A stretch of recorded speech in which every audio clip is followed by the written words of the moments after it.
Hi there, I'm Oran and today I'm going to be talking to you about Ontake warm bamboo and why we have three sizes. So here they are. Oops.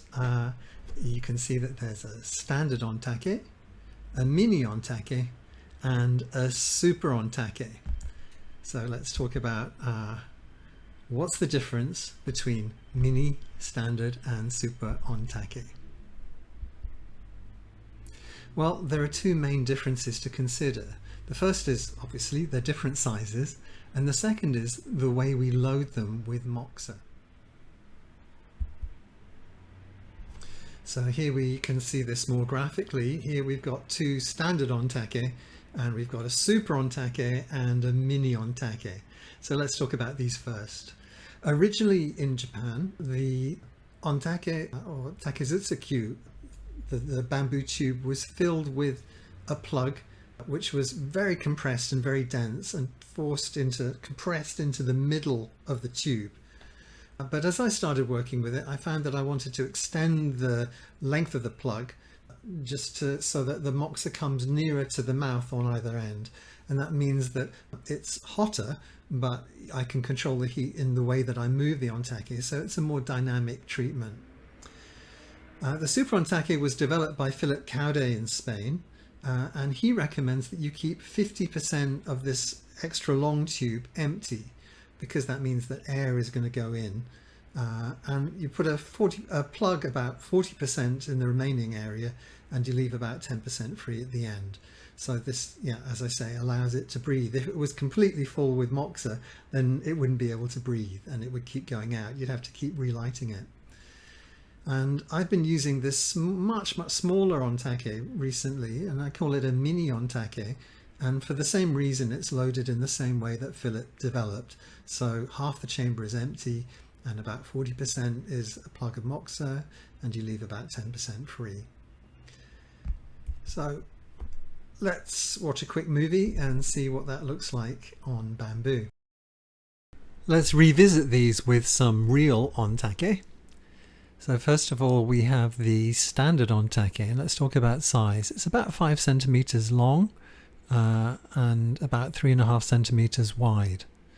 And if I bring a mini Ontake, you can see that the mini Ontake's bore is much narrower. The radius is much less, but the heights are the same, about 5 centimeters. Now, if I bring a Super Ontake along, you can see that the Super Ontake is roughly double the length of a standard or mini. Now let's talk about loading differences. My preference when I'm loading Ontake is to load it at the top and at the bottom, so it's got Moxa at both ends and the chamber is completely full. But when we load mini Ontake, the chamber is full at one end, and as you can see it's completely empty in the other half, so that means air can get in very easily. And the same for Super Ontake. One end is full of Moxa and the other end is empty, so air can get in and the back chamber is completely empty.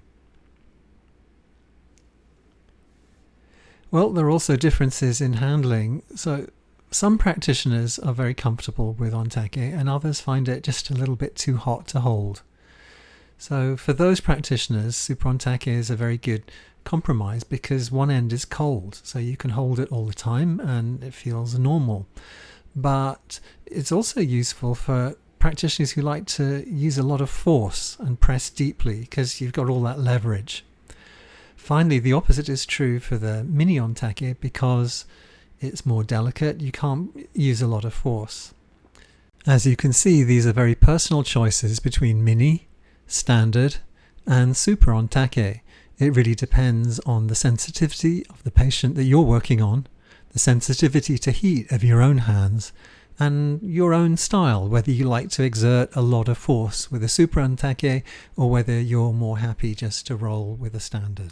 Okay, I hope you found that helpful. Let's summarize those points with some graphics. So standard Ontake is the original from the 1960s. It's not been around, it's not been with us very long, and it's loaded at both ends and it's used for almost anything. It's the middle of the two, and it's the kind of workhorse. It's the Model T Ford of Ontake. You can use it for pretty much everything. Now, there are some practitioners who find that it's too hot for their hands, so there are various solutions for that.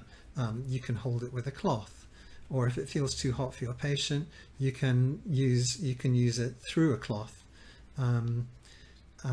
So there are ways to mitigate that, or you can load it in the original Japanese way with putting a very, very tight plug right in the middle. But if that's not to your satisfaction, or perhaps your style is slightly different, then you can use a Super Ontake. So Super Ontake is loaded at one end only, and this cool end therefore works like a handle. So it feels cool, and you can hold it, and you can just use the lighted end any way you like. And of course, the great thing about Super Ontake is, if you're into kind of deep tissue body work, is you've got more leverage to press deeply. So those are its advantages. Finally, there's the Mini Ontake. And the Mini Ontake is the same. It's loaded at one end only, the other end is empty. So it's much cooler. The bore is much smaller. So that's suitable for working around the eyes and on the face and in delicate areas. And it's also really good with sensitive patients who can't take much heat. And of course with children. Children, I mean, you can use a normal Ontake on the face, but some people don't like to see a big burning brand coming towards their eyes. So something like this is much more discreet, and you can use it, you can hold it in your hand, and then people can't even see that you're using it, particularly children. So it's very suitable for those kind of patients. So there are three sizes of Ontake, and I'd like to finish with a quick movie. Thanks for watching.